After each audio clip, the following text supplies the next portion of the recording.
નમસ્કાર ઉમેદવાર મિત્રો, આંગણવાડી પગાર મોડો મળે તો શું કરવું? ગુજરાત સરકારે આંગણવાડીના પગાર વધારાને લઈને શું કરવું જોઈએ? આંગણવાડીમાં કામ કરતા બહેનો માટે, હેલ્પર અને કાર્યકર માટે સારા સમાચાર. આંગણવાડીના કેટલાક પગાર મોડો થયો કે પહેલા નવેમ્બરમાં હાઈકોર્ટનો ચુકાદો, પછી ઓક્ટોબરમાં હાઈકોર્ટનો ચુકાદો, જેમ બને એમ આગળ ચુકાદા આવતા જ રહે છે. હવે આપણે જાણીએ કે ગુજરાત સરકારમાં પગાર મોડો મળે તો શું. આંગણવાડીના બહેનોને પગાર સમયસર ન મળે તો તેમણે નીચે મુજબના પગલાં લેવા જોઈએ.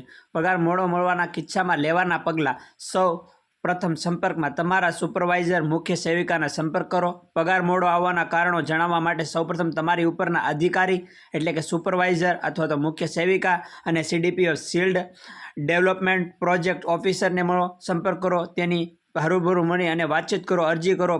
પગાર અને વિલંબ વિશેની જાણ લેખિત અરજી દ્વારા પણ કરો અને તેને વિલંબ વિશે પણ જાણ લેખિત અરજી કરવી. ઉપર અધિકારી સંપર્ક કરો.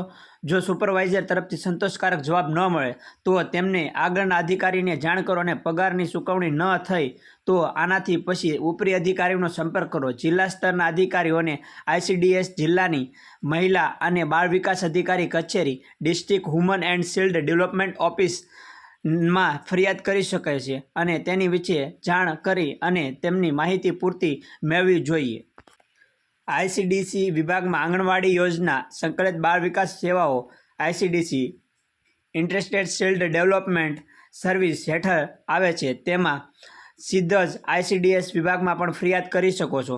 સામૂહિક રજૂઆત, યુનિયન સંઘ દ્વારા રજૂઆત: જો તમે કોઈ આંગણવાડી કાર્યકર સંઘ યુનિયનના સભ્યો હોય તો તેમની મદદ લો અને સંઘ દ્વારા સામૂહિક રજૂઆત વધુ અસરકારક બની શકે છે અને તેમનો ફેસલો અને જવાબ જલ્દી અને ઝડપથી આવી શકે છે અને તેની માહિતી અને મદદ લેવી અને સંઘ દ્વારા સામૂહિક રજૂઆત વધુ અસરકારક બની શકે છે તેમની પણ જાણ રાખવી. કાયદાકીય માર્ગ: શ્રમ કાયદા, હાઈકોર્ટ આદેશ, આંગણવાડી કાર્યકર લઘુત્તમ વેતન, સમયસર પગાર મેળવવાનો અધિકાર છે. ગુજરાત હાઈકોર્ટ પણ આંગણવાડી બહેનોના વેતન અંગે મહત્વનો ચુકાદો આપ્યો. વારંવાર પગાર મોડો થતો હોય તો કાયદાકીય સલાહ પણ લઈ શકાય છે. ધ્યાનમાં રાખવાની બાબતો: રેકોર્ડ જાળવો અને પગાર ક્યારે મળ્યો અને કેટલો મોડો મળ્યો તેની પણ માહિતી તમારે રેકોર્ડની અંદર લખેલી હોવી જોઈએ અને લેખિત રેકોર્ડ રાખવો.